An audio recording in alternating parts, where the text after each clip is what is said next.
And we're live here at World Series News. Welcome everyone for a Monday morning edition here in Australia. It's also just after 7 p.m. on the east coast of America, where Simon will be joining me in just a moment for an update from a lot of interesting news from around the world. Some of it you might find a little bit dry, but some of it you won't. But how we would explain how this show works is really simple. We're going to jump to a clip in just a moment to warm your appetite. It's kind of funny how all of this stuff comes together and how it is such a mad rush to keep up with the news, but to also find the news that you just can't get out there anywhere. And in today's show, we're going to be talking about the Turkish election. We're going to be talking about Pakistan, a deal that China has done in the Congo, the latest from Putin out there on the Eurasian Economic Council, or the Union, that's going on. Iraq's made a massive new infrastructure announcement. Elon Musk has also decided to take on the establishment in terms of the disinformation clause, and Iran will not be left out in all of this. How do we put it all together in no time at all? This is probably the best way to explain what's going on. Have a look at these guys. 106 miles to Chicago. We got a full tank of gas, half a pack of cigarettes. It's dark, and we're wearing sunglasses. Hit it.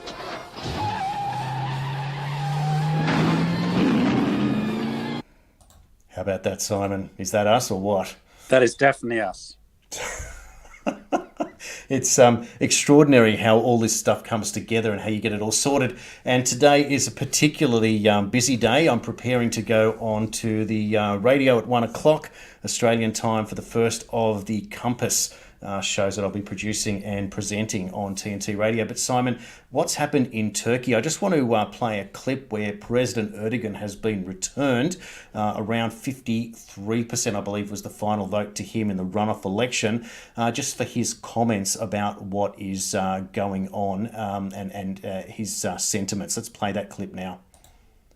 Başına giderek kendisi ve evlatlarının geleceği için iradesini ortaya koyan tüm vatandaşlarıma teşekkür ediyorum. Yaptığı tercihle önümüzdeki 5 yıl boyunca ülkeyi yönetme sorumluluğunu bir kez daha bize tevdi eden milletimizin her bir ferdine teşekkür ediyorum. Biz öyle bir kazanacağız ki kimse kaybetmeyecek demiştik. Öyleyse bugün kazanan sadece Türkiye'dir. Simon, Erdogan's been returned. Was he right with what he's saying there, that Turkey is the winner? Well,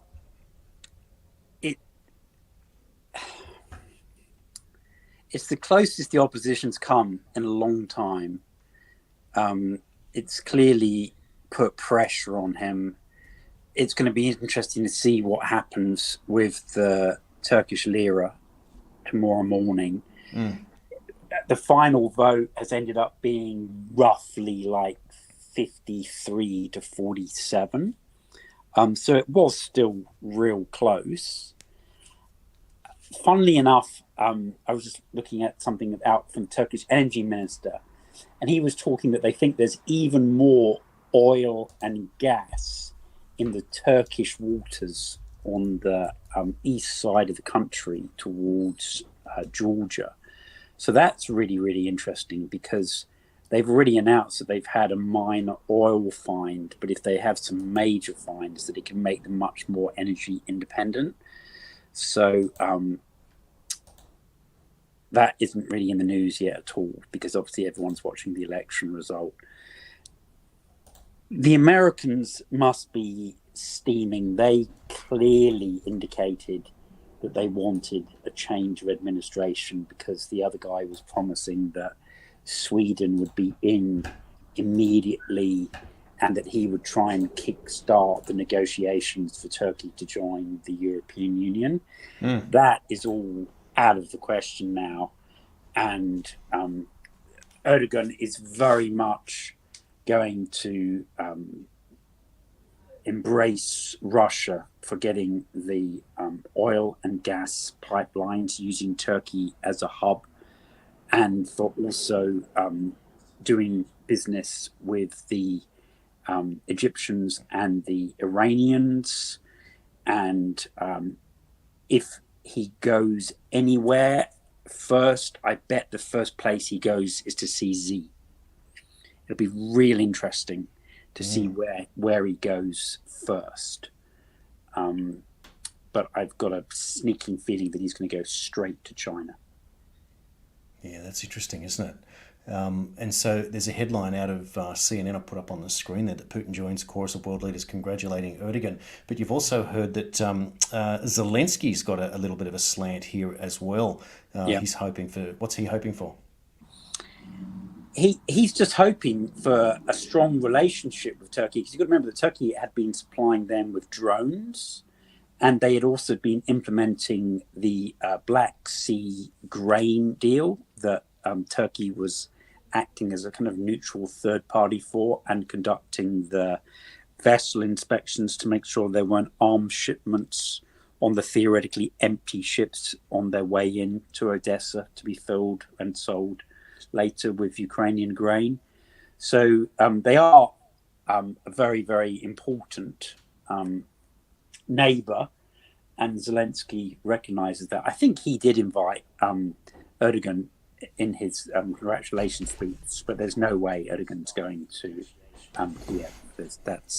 I would be stunned if he did that. He won't go to Moscow, but there's a good chance. I don't think he'll go to the United States. He might go to Brussels, but otherwise, when I say he won't go to Moscow, he's going to go to Moscow at some point for the quadrilateral talks regarding Syria. But Assad has said that he won't meet with him until Turkey's given a date for withdrawing, and that hasn't been given yet. But I do think that there's a real strong chance that he'll go to China and literally promise or sign the deal secretly, whatever, to join the Greater Eurasian Partnership in the new era. And we may even see him take the pledge, like the C5 countries and the Pakistanis. So I have the saying, kind of like, take the pledge, like with Alcoholics Anonymous, right? So the pledge, when you're joining the Western New World Order and you want to get elected, and this is what Maloney did and Pierre Poilievre has done and Sunak did and Maloney did, right? Is you pledge to support Ukraine for as long as it takes. And the Chinese version of that pledge is you pledge to support the BRI, GDI, GSI, and GCI. And that's what the Pakistanis did, and that's what the C5 did. So those are the two pledges of allegiance. It's either the New World Order and Ukraine, or it's the Greater Eurasian Partnership and the Chinese development initiatives. Well, that's what makes... Sorry, Simon. That's what makes it so interesting with Turkey, though, doesn't it? Because they're like a bit of mozzarella cheese. They're teetering on NATO. They're teetering on EU. They're in the BRICS. They're part of this, maybe the Greater Eurasian Partnership. It's such an interesting story. But we'll see how that's important when we get onto the Iraqi story later. Yeah, good. Okay. Now let's cross to Pakistan. We haven't covered Pakistan as on Friday night. We got I sidetracked us with some other stories that were deeper about the World Health Assembly and what was going on there. But what's the latest now out of Pakistan? So when we were last speaking, several more members of the PTI had, under pressure, quit the party, and some of them had quit politics altogether. Yeah. Since then, several more very senior members have completely left the PTI. It's literally going to be like the Bruce Willis movie, Last Man Standing. I mean, that's the point that we're getting to, right? Imran Khan is literally hoping to be the last man standing. And ironically, he may not even be able to stand as a political candidate if any of these cases succeed against him and he's banned for running from office. Yep. So he has nominated Mr. Qureshi, who's the very dignified and distinguished former foreign minister of Pakistan, to replace him in terms of leading the parliamentary party if he himself is banned from attending the national parliament. So that decision has been made. He has formed a committee of 7 people to negotiate with the government in order to try and stabilize the situation and to try and agree upon final dates for holding the elections. The government have described them as a gang of terrorists and refused to even meet with them, let alone any kind of agree an agenda. So that is, I think, disappointing for all concerned. It looks like the IMF money is off the table at the moment. They desperately need that. The Saudis and the Chinese are indicating that they'll roll their deposits that they were due to pay back in June, but they have a hell of a lot of other payments that are falling due, and they still are literally about 5 weeks away from bankruptcy, in much the same way as like America is on the verge of default it was the 1st of June, now that's moved to the 5th of June. A deal supposedly has been agreed in principle, but it stinks. I mean, it's ridiculous. And lots of conservatives are saying they will not vote for it. Now, the Speaker of the House, Mr. McCarthy, can put it up for a vote, even if he doesn't have the majority of his party supporting him. The problem with that is that will then trigger a challenge to him, and he could well lose his speakership. Wow. Yes, that's interesting. It's that everyone's kind of like happy that it looks like the deal's done, so now they can enjoy the public holiday tomorrow. But it's still very fraught, and I think he's going to have a lot of problems with that. Basically, in short, and this is the shocking part to it, is he's agreed with President Biden that there won't be any debt limit for 2 years. And everyone's saying, well, in that case, you could, one, spend like crazy, but also just before whatever the new hypothetical debt limit will be in 2 years kicks in, you could make a huge number of spending obligations. And this is what has happened to the Conservatives several times in the past, that they think they've got a deal and they're about to take power. And then they find out that in much the same way as our grandchildren's futures are being mortgaged. And as soon as they're born, they get handed a certificate saying that their individual debt obligation for the US national debt is now like, $90,000. That's your obligation as soon as you're born as a US citizen, right? Is they're saying that this deal is like that because in 2 years' time, we could have found out that you could have promised to increase defense spending by 50% or increase pensions by 50% or increase aid to China 50%. And we can't really unwind that because it's a promise that's already been made. And so it literally is which of the black boxes do you wish to buy? Yeah. But anyway, get us back on track because we were talking about Pakistan, right? So, so there's no progress on the committee. So he's issued what I think was very, very reckless dare. He basically said, release all the women, arrest all the men, do whatever you want to them, which is easy for him to say when he has the international media camped in your front garden, but not so easy if you're in a Pakistani jail cell having your genitals electrocuted, right?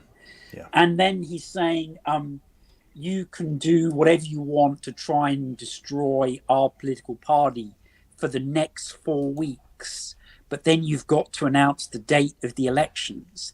And it's like some crazy kind of like double dare, triple dare that you can kind of like do whatever you want to these individuals and do whatever you want to the organization. And then if we're still standing, we'll fight you in the election.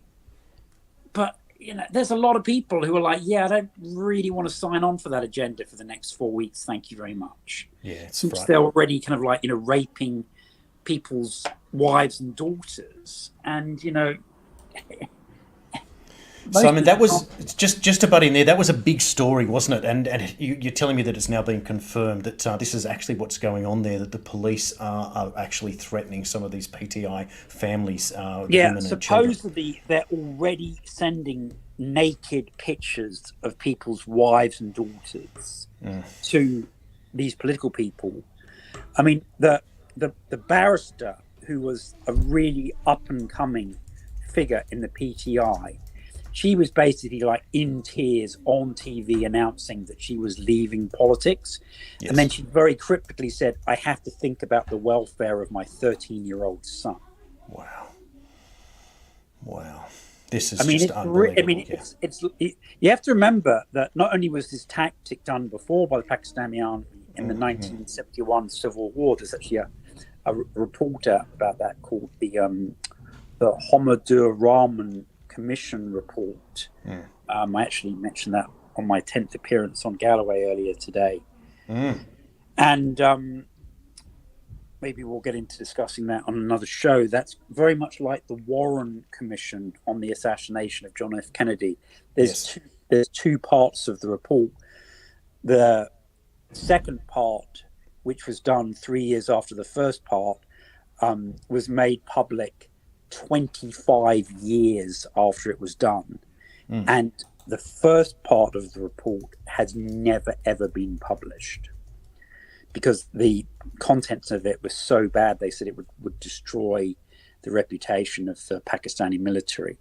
But, you know, frankly, they're a revered institution and possibly the whole thing's a charade. Right? So maybe they need bringing down like a peg or two. I mean, frankly, if anybody could get hold of that, it really is like a grand conspiracy theory in relation to that. The Chief Justice of the Supreme Court headed the commission, much like the Warren Commission, right?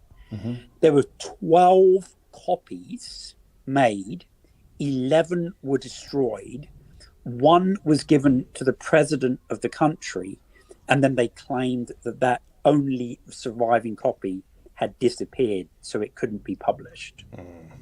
I mean, you know, talk about a rather brazen cover-up. But it's reputed that the Inter-Services Intelligence Agency, the ISI, actually have that single copy. Now, imagine if somebody gave that to Imran Khan and he published that. I mean, it would just be an amazing riposte to the legend of the Pakistani army, which frankly has never been held to account. And this is another thing that's very significant, is even in the supplemental report, which interviewed an additional 225 people who had to be repatriated from the new state of Bangladesh, and some of them had been taken prisoner by the Indians. When that finally was published, and that wasn't by the government, that was by the Times of India and an English paper in like 2000, they found out that prosecutions had been recommended for several Pakistani generals, and that had never occurred. So it's very much like the Durham report. Lots of people named responsible and nobody held to account. Yes.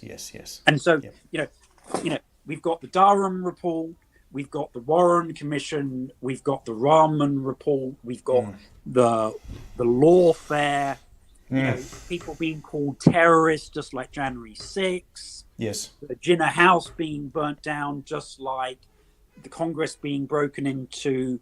people being tried as seditionists and terrorists getting 20-year jail sentences. I mean, there are lots of parallels. It's not a stretch at all to compare March 9th of 2023 in Pakistan to what happened previously on January the 6th in Washington, D.C. Yeah. And, and now, Trump's trying to get an election next year and Imran Khan's trying to get an election in October. It's extremely similar. It's just quite incredible, really, when you think of it. The parallels are there, and we are going to talk about the two-tier justice system on the radio show today. If you'd like to tune into that, tntradio.live from 1 o'clock Sydney time, a big story about how that two-tier justice system is working, with some great comments from Kash Patel and all of that. Now, Simon, let's move on to, I would call it a positive story. China and the Congo have done a mining deal amongst other in this arrangement. What's happening there? Yeah, so it's a lot more than just mining. It's basically them embracing the Belt and Road Initiative. Now, this has to go down as the fourth defeat for the Americans. Erdogan will probably go down as the fifth. Yeah. Okay. So the State Department's getting literally hammered left and right. So we'll say it's the fourth because it preceded Erdogan's victory today. But the Americans had been courting very, very, not aggressively, assiduously, the Democratic Republic of the Congo, which is the largest country in Africa. And what's important here is the Congo has a lot of rare earth materials, in particular cobalt, which is necessary for the manufacturing of the, believe it's the anodes on the lithium batteries are kind of like nickel cobalt. Like for a regular battery, it might be like nickel cadmium, but they're nickel cobalt for the lithium batteries. And so not only do they have the cobalt, but they have a lot of other rare earth minerals. Now, the Americans, because they're trying to, along with the Europeans, de-risk their economy from the Chinese supply chain and their dependence upon Chinese refiners and manufacturers for key components of strategic products. They really, really wanted to tie up a deal with the Congo in order to lock in that other few percentage points of the world supply of rare earth minerals. And not only have they not got that deal, but the Chinese went in and got that deal. So that's taken China's dominance of rare earth materials from like 94% to like 98%. Wow. I mean, it's like really bad. So it's the complete opposite of what they're trying to do. Now, bear in mind that the Europeans are trying to de-risk.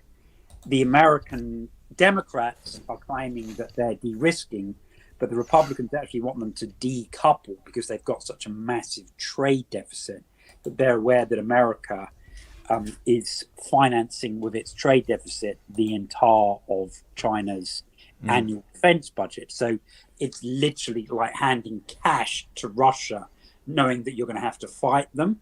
If you figure you're going to have to fight over Taiwan in 2 or 3 years, would you be wanting to give $500 billion a year cash, which is effectively what America's doing, which can then be diverted straight into military expenditure by the Chinese?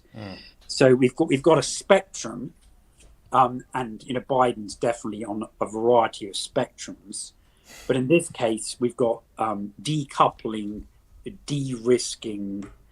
You're doing business, but it's somewhat reluctant that you're too afraid to say it. To we're just a vassal state, right? Yes. Yep. And it's ongoing work, but the Chinese media were cock a hoot about this deal. What was interesting is the president of Congo took his wife, and she had an extremely brightly colored African dress. The President Z, his wife, also had quite a bold dress. And in contrast to the other meetings with the C5 leaders or with Macron, for example, or with Sanchez, there was a lot of attention focused on the two first ladies doing activities together. So that was very American style. When people go on state visits to America, it's extremely common for the first ladies to, go open a hospital or go open a freeway or go to the library together or host a drag queen show or something, right? And so this is the first time in quite some time that I've seen the first lady of China doing that, and in this case, with the first lady of the largest African country. You see them there, but they did stuff just the two women, right? So I'm not saying that that's a reason for why the deal happened or that they agreed something between themselves. But I'm just saying that it's a cultural change. And it just appears that, like, the Chinese administration is trying to be much more touchy-feely. So it appeals not only to African politicians and businessmen, but also the wives, mothers, and daughters of those African figures. So they're like, oh, the Chinese are really nice, and they treated our first lady really respectfully. Okay, Simon, just keeping an eye on the news. We have to be off in 20 minutes' time. We've got about 4 more stories to cover. And we've also hit our largest audience since we've been doing this show in the live moment. People coming and going. It is Monday morning here in Australia. Thank you, everyone, for watching. Very, very exciting. Lots of news as you've been getting here on World Series News. Thanks to Simon with a keen eye around the world. Let's cross to Iraq now. This is a big story that Iraq's announced plans for a $17 billion transportation project linking Asia to Europe. Is this part of the international north-south transport corridor or something else? It's something else. So it's within that context, but it's not formally a part of the north-south route. So people may remember the port city of Basra in Iraq. They're now making a new smart city next to Basra, right? That's interesting that it's going to be a smart city. And there's going to be a rail depot in that's going to run all the way from the northern tip of the Persian Gulf all the way into Turkey. And this is how it links in with the Turkish elections and Erdogan making choices to go to the east as opposed to going to the west. It's very much like what is it? It's Mark Twain or Huckleberry Finn, where he says, "Go west, my son, go west." Right? But in Erdogan's case, it's "Go east, my son, go east." Okay? Which is basically what he's doing.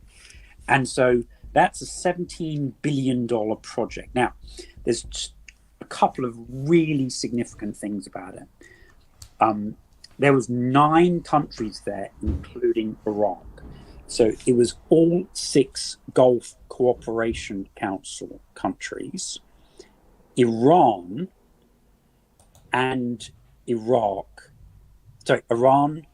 Jordan, and Turkey, plus Iraq. Okay?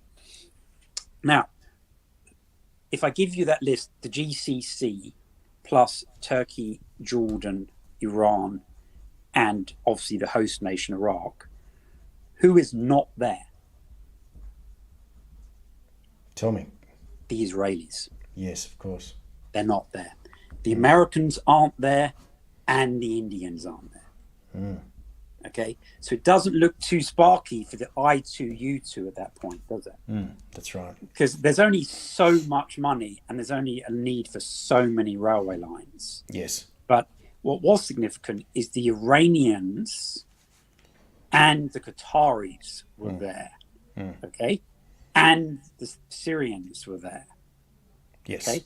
Now, bear in mind that just a week ago, the Emir of Qatar wouldn't stay to hear Assad's speech. He didn't stay for the banquet at the end of the Arab League. He said his visit was just a courtesy visit. But now they're sending the transport minister to sign off on this deal in Iraq. Yes. Now, I appreciate that people were just in the room, and it's not even clear if they were literally like sitting next to each other. But I would still suggest that that's an increase in the rapprochement or the détente between some of these countries. So it's even more significant than just the infrastructure. Now, the one technical point that I found significant was the Iraqis, and this seems very ambitious, but this is what they announced, said that they would like to have their passenger trains going at 300 kilometers per hour. Now, what's the only country in the world that has passenger trains? And it's not Japan. China. China is the only one that's got the trains going at 300 as opposed to 200 or 220, right? Yep. So they said that anyone is welcome to tender for these construction contracts, but we want it to go 300 kilometers per hour. And the only country who can do that is China. There you go. Amazing. This is such a big deal. Now, let's cross to the story out of Iran, where you've got Dr. Karazi giving his speech. What was the purpose and the outcome here at the Strategic Council on Foreign Relations? So this body is very, very important. They're on Twitter. They post some of their stories. It links to their website, which is in Farsi and in English. The English page tends to update a bit later, but it doesn't work in America. You can see the headline, but you can't read the stories. So a chap who's also on Twitter by the name of Arthur Morgan was very helpful in putting the story into a PDF and then emailing me the PDF. So I have to give a shout out for his assistance with that. And, sometimes it's my kind of like, Simon's spidey senses that, I see a headline, I see who it is. I find it through a link. Then there's like another story about it. I compare that one story to this story. So in comparison, the Qataris, they gave this guy one sentence, right? The Iranian story was a paragraph that linked to something else that was like 2 or 3 paragraphs. It then linked to the SCF website, and there, one of their analysts wrote up a story, and that was like 3 pages. Right at the very, very bottom of it, it said, if you wish to see the full text of the speech, you can click here, right? Yep. So, most people aren't doing that, okay? Most people at the CIA probably aren't doing that, okay? But I did that, found that, the whole text was there. It wasn't English, but it was corrupted, so I got this guy to send it to me. And it's actually a 5-page speech. The first page is kind of like, thanking people for his delicious lobster lunch and stuff. But the next pages are actually really, really important because he's in Doha, right? So once again, he's not only at an international conference with the Qataris, he's actually been invited to speak in Doha, which is the capital of Qatar, okay, at the second Iranian Arab Relations Conference, okay? And he's making the point that we don't just need strong countries. And he says Saudi Arabia is very strong, which is undoubtedly true. It's the strongest of the Arab countries, right? And he says Iran, despite 40 years of sanctions, is very strong. But he said that that's not enough. He said what we need is a strong region. And he then goes to talk at length. And I know we're running short of time, so what I'll do is when you post this, I'll link the PDF of his whole speech so people can have a look at that. Just skip over like the first 3 or 4 paragraphs. And he's saying that in order to have our standing in the world, we need a strong region bound by trade and culture and history, much like the Russians are saying, right? But also by security. And he specifically goes on to explain how, in addition to the axis of resistance against the Israelis, that if the parties can stop fighting within the Middle East, then they don't need the interference and the military presence of the Americans. So this is yet more further confirmation of what I've been describing to you and the audience, which is the biggest scheme that is at foot is for the Arab League, and I would suggest even the greater region, to include Iran, is very much looking at a combination of the EU with either NATO or the European Defence Force, but excluding the Americans and the British. Mm-hmm. Now, the Americans have been largely replaced by the Americans post the end of the Omani Civil War in the 70s. That was really that, and the British pull out from the naval base, which they sold to the Americans in Bahrain, were their last two footholds. Obviously, they fled from Aden, and they obviously previously pulled out from Suez. So the British have been progressively replaced by the Americans. And I would say by 1975, they were pretty much completely out. Now, talking about Oman, he thanked the Omanis and the Iraqis for initiating the reconciliation a couple of years ago, which is when Soleimani was killed by Trump on Trump's orders. Right? Now, that's important to understand as well, because you can see by that assassination how America was trying, even in 2020, to stop the reconciliation between the Saudis and the Iranians. Yep. Now, those efforts have now been defeated, and not only is that reconciliation underway, but so is the reconciliation in between Iran and Egypt. And remember how I expressed the significance of the Iranian Navy going into Muscat when they finished their round-the-world trip, and they did some exercises with the Omanis. And I said how if you looked on a map, how even other than the Strait of Hormuz, it goes from the Persian Gulf to the Strait of Hormuz to the Gulf of Oman, which is the waterway in between Oman and Iran. And how if they both had anti-ship missiles, one on the north side and one on the south side, they could completely shut off that waterway to any other nation's ships, right?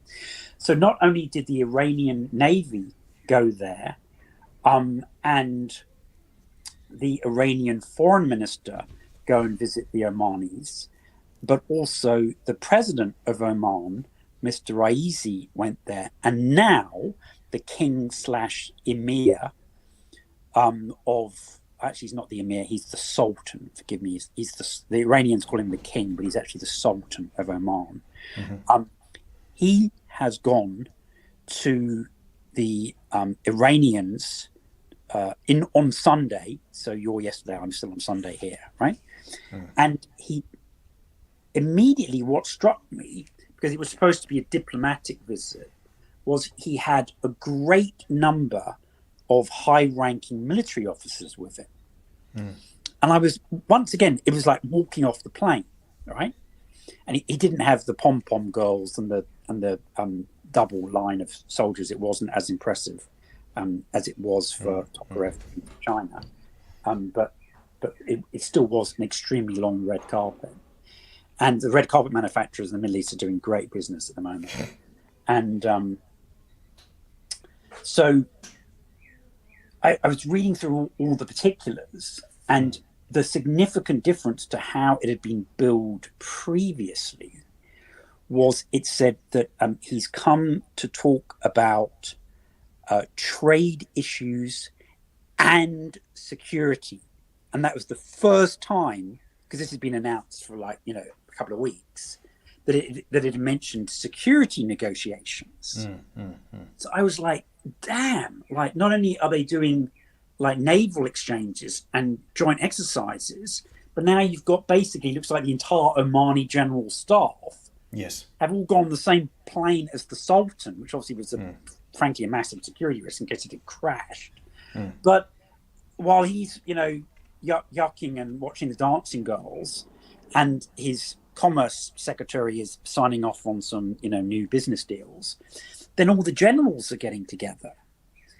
And that should be terrifying or certainly noteworthy, if terrifying is too strong a word, because as we've discussed, these guys literally are the two hands potentially around the throat of the oil supply for the world. Because the only alternative to that is like Venezuela, Algeria, Libya, and Russia. And supposedly, most of those we're not allowed to do deals with. Yes. Right? Now, Simon, just pause it there because we're going to way over time and I've got to cut it off. But I want to get into this other story. It's a massive story that Russia has created a brand new satellite to go in a place that's never been conquered before, above the 60th parallel. I'm going to play a short clip. We'll come back with about 4 or 5 minutes before the end of the show to round it up with Russia. The very last story I'd like to cover, just so we get to that, is the announcement with Putin with the Russian Business Organization, okay? Excellent. So we'll run this and we'll get into that. Yeah, okay. Here we come.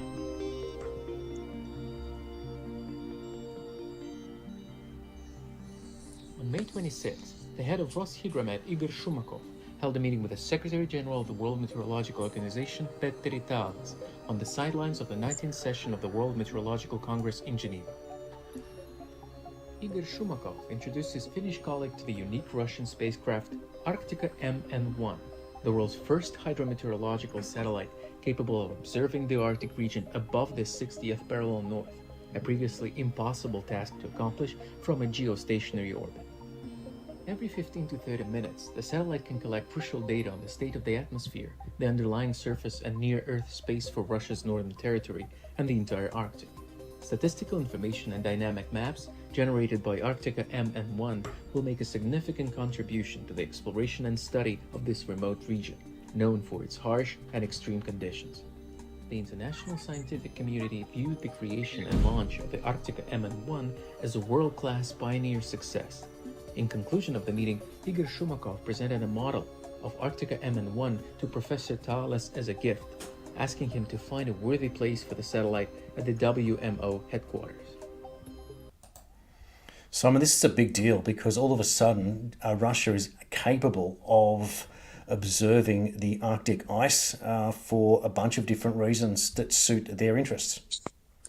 Yeah, so this is another example where you and I bring a story to the audience that on the face of it looks like it's only for weather nerds. But actually, the real issue is that they're able to get a satellite in geostationary orbit above the 60th parallel, which enables them now to not only monitor the ice pack, which is extremely important for operating the Northern Sea route that you've showed on all your previous maps that basically go from the Bering Straits all the way to the Barents Sea, right? All the way across the top of the world along the Russian border, as they describe there, Russia's northern territory, right?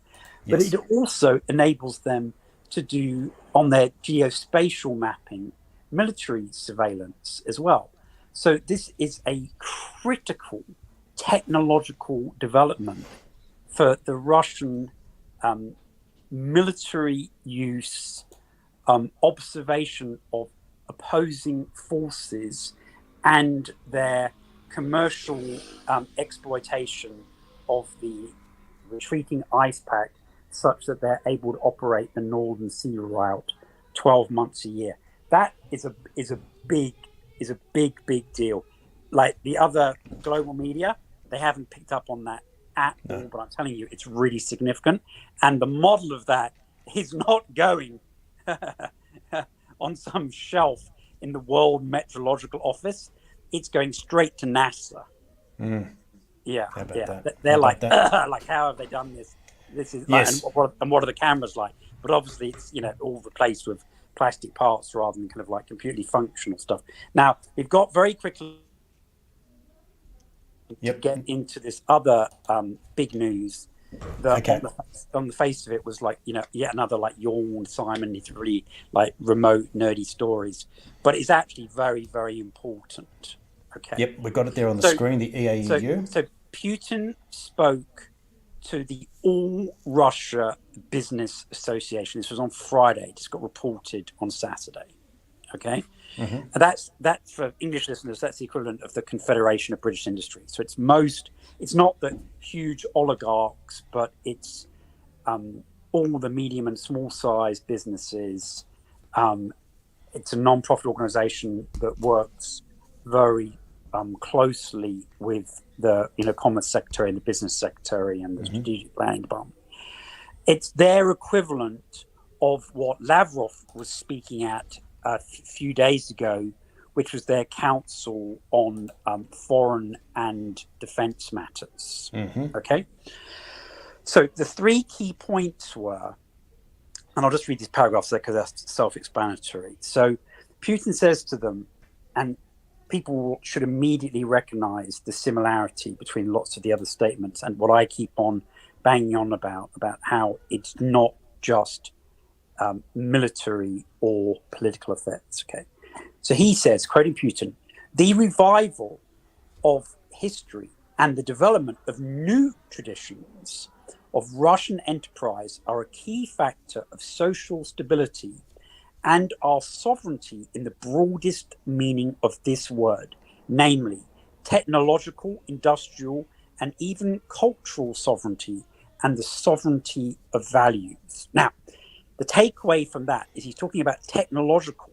What did he just talk about with all of the C5 presidents? Remember, it was freedom of ideas, by which he meant freedom of intellectual property and technology transfers. So there, once again, he's talking about technological sovereignty. Now, that deal was basically transferring some of that sovereignty to those countries because he was giving them like Russian secrets to help them develop their economies. But just as the Russian church is talking about, and just as he is talking about when he says, anti-LGBT and we reject Western culture, we don't want transgender, we're not going to mutilate our children, you're like demons. He's talking about the sovereignty of culture and the sovereignty of values, which is entirely consistent with the latest version of the Russian national security doctrine, where the only word that's mentioned 3 times is culture. Okay, so these things are all tying together. But unlike America, where we've got hundreds of companies pushing the LGBTQ agenda in parallel with the US State Department, right? So 2 examples of that would be Target and Bud Light with their transgender spokesman, and Target selling all the kind of like gay pride children's clothing, which has caused their share price to drop like $10 billion in a week due to the boycott. He is doing the complete opposite with Russian business. Yes. That's a huge cultural difference, right? So the next paragraph he says, no matter how much our enemies dislike this, Russia is an integral player in the global economy where a deep, radical transformation is underway. Trade and production chains, as well as the global financial system, are changing. So this is about de-dollarization, this is about de-risking, decoupling, and about the Greater Eurasian Partnership in the new era. And what he told Russian business in March of 2022, where he literally used that kind of Huckleberry Finn, Mark Twain type comment where he was saying, go east, my son, go east, as opposed to go west on the exploration of America towards the Pacific Ocean. He's telling all the businessmen, you need to look to India, Central Asia, and China for your business development. Now, the third thing that he told them, and after this, you can wrap up if you choose, that's very, very important, is some people have taken the view that because the West is piling more weapons into Ukraine, and now there's talk of the F-16s, and they've just got the Storm Shadow missiles, long-range missiles from the British, that the Russians are now kind of like considering a knockout punch, and possibly that's why they're transferring tactical nuclear weapons into Belarus, which are now extremely close to Kiev. But based upon his comments to the All Russia Business Association, I still think he's looking at the long game. Now, it may be from the point of view that even if we occupy, like Mearsheimer is suggesting, the 8 oblasts plus Crimea, then there'll be a frozen conflict along the Dnieper River, and we're still going to need to be ready for it kicking off of NATO at any point.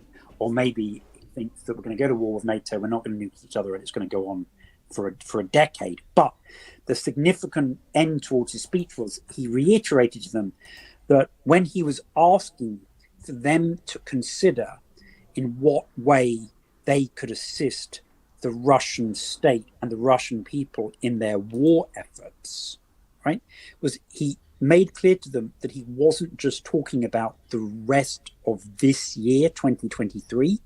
He was talking about the next 5 years. Okay. So it's not just a business shift. He's telling them we may be at war for years. And as I said with Mr. Galloway today, and this was in opposition to his forecast, and he said that this to him was convincing, and he actually publicly changed his opinion, which was very decent of him, but wasn't my goal. And it's the concept that a lot of people have been critical of Russia for, of mobilizing the entire economy. And that takes us to the idea, not of Joseph Goebbels' total war that he expressed in 1943, but to General Erich Ludendorff's idea and his book from 1935, Der totale Krieg, the total war. And that's when not only do you do mass conscription, but that you get all aspects of society and the economy to pull together in a unified war effort. And this appears to be what Putin is transitioning the economy to. He doesn't want to do shock therapy and cause massive disruptions. He's easing them into it with a lot of import substitution of key materials, largely from the Chinese and other Asian nations, so that they don't have a collapse of the supply chain because they've got unaddressed bottlenecks. So he's telling them, we're a year in, initial plan for the shock and awe, defeat them in a couple of weeks to get the surrender of Kiev. Okay, we might have just dropped out there, Simon. Just wait a second to get you back before we conclude for the show for today. We've done a partial mobilization, but you need to get ready for the long haul. Yes. So that speech, and I'll link that to the show. But it is previously in my Twitter feed, but it will be hard for people to find. And then they can. That's only about 3 pages, and they can read that for themselves. But excellent. What I would reiterate, I know I'm kind of like, banging on at this point, but have you seen that Iranian speech in your daily newspaper? You won't get it anywhere. Have you seen the Iraqi news in the Sydney Morning Herald? Have you seen the satellite news in ABC 9?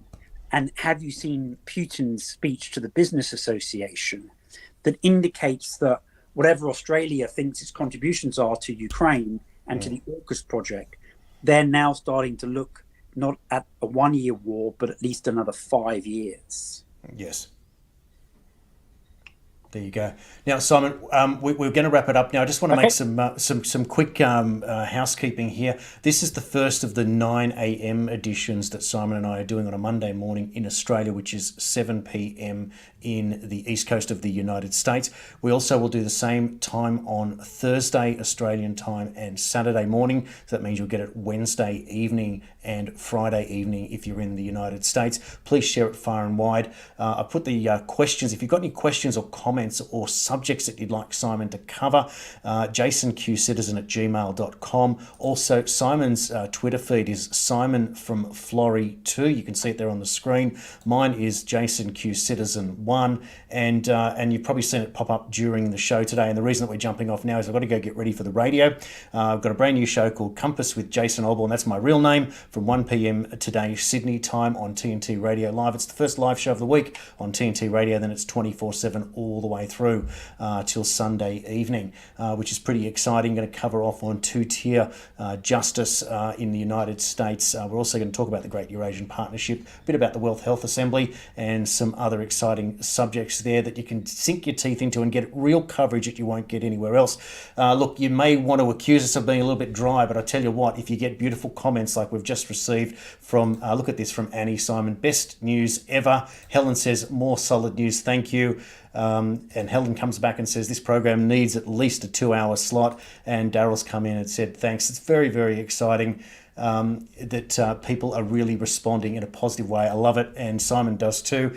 And we didn't get to cover off on Elon Musk. We'll probably save that to Thursday, where he has rejected the disinformation ruling out of Europe, and that's going to put Twitter on edge over there with the coming censorship deal that all of us here are fighting against and have been fighting. So we'll conclude here. Thanks, everyone. I'm going to send you off with a bit of a laugh. This is probably the best version of Simon and myself getting ready for doing the news, and it may well be the new play on for all of our shows. Here you go. Thanks, everyone. See you on the next show. 106 miles to Chicago. We got a full tank of gas, half a pack of cigarettes.